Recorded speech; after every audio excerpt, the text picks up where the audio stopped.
Hello, আসসালামু আলাইকুম guys. আজকে আমরা চলে গেলাম কোথায়, আপনারা দেখেই বুঝতে পারছেন, খেজুরের রস খেতে।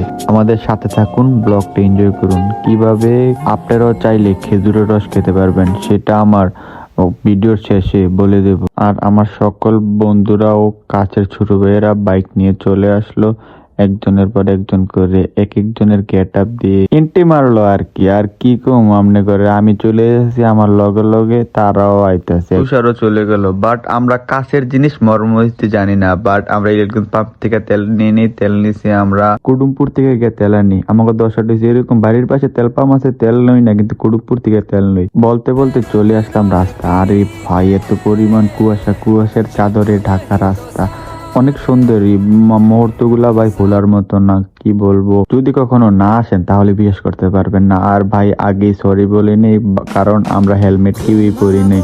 সেফটি পাস করার দরকার ছিল, বাট আমরা তো পোলাপেনি বোঝো, হেলমেট ছাড়াই গাড়ি চালাই।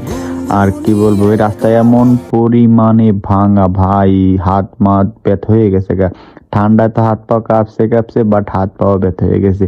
এত সুন্দর বিয়ার গেট দেখে আমি বলতেছি, কিরে নয়ন, বিয়া করবি নাকি? নয়ন বলতেছে, না বন্ধু, এখনো আমার বয়স বিয়ার হয় নাই। রাগ বাদ দাও এসব কথা। আর ভাই অনেক সুন্দর রাস্তা ছিল, বাট ভাঙা ছিল, ভালো ছিল, ভাঙা ছিল, ভালো ছিল। আর কি বলবো ভাই, কেডা জানি রাস্তার ভিতরে আগুন ধরে রাখছিল আমাদের জন্য। আমরা সবাই মিলা গাড়ি টাড়ি রাস্তার মাঝখানে বন্ধ করে হাত পাইতেছি। আর আমার বন্ধু আবুতের বলতেছে, আল্লাহ যে আগুনটা ধরাই গেছে, আল্লাহ তারে ব্যস্ত নসিব করে। আমিও বলতেছি, ভাই ঠিকই কইছো এসব কথা।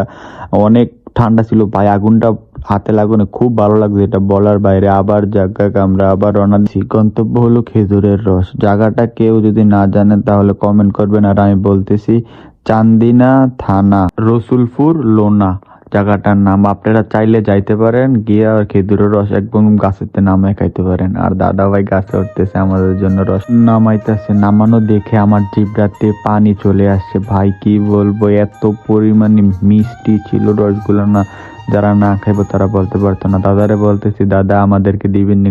দাঁড়াও নিচে আসতেছে, আসে দেবো। আমরা দাদার পাকা করে দিচ্ছি, দেওয়ান লাগবে করে এখনই কয় না দাঁড়াও। দাদা বলতেছে, কয় সামনে আসো, সামনে আমার ছেলে বিক্রি করতেছে, ওইখান থেকে তোমরা নিও। আমরা কিন্তু আগে এক চোট খেয়ে লেছি, এটা আপনাদের দেখানোর জন্য ভিডিও করছি আর কি। আর আমি এখন বসে বসে খাইতেছি, খাইয়া ভিডিও বানার লেগে বলছি আর কি, আলহামদুলিল্লাহ অনেক মিষ্টি। অনেক মিষ্টি বলতেছি এই কথাটা। মসুরও কিন্তু আগে খাইছে, বাট এখন দেখাইবো আর কি আপনাদের ভিডিও করার লেগে আর কি। সবই ভিডিও করানোর দান্দা না। আসলে রসগুলা অনেক মিষ্টি ছিল ভাই। নয়নও কিন্তু আগে এক চোট খাইছে, খাইয়া কয় দিয়ে নে আমার একটা ভিডিও শট, আমি ডাইলা দিলাম। নয়নে বইসা খাইতেছে, কিন্তু তখন দাঁড়ায় খাইছে। তো আল্লাহ হাফেজ, আজকের জন্য এতটুকু ছিল। ভিডিওটা কেমন হয়েছে আমাদেরকে কমেন্ট বক্সে জানাবেন। আর ভালো লাগলে ভিডিওটা শেয়ার করে দিবেন, যেমন আরেকজন দেখতে পারে।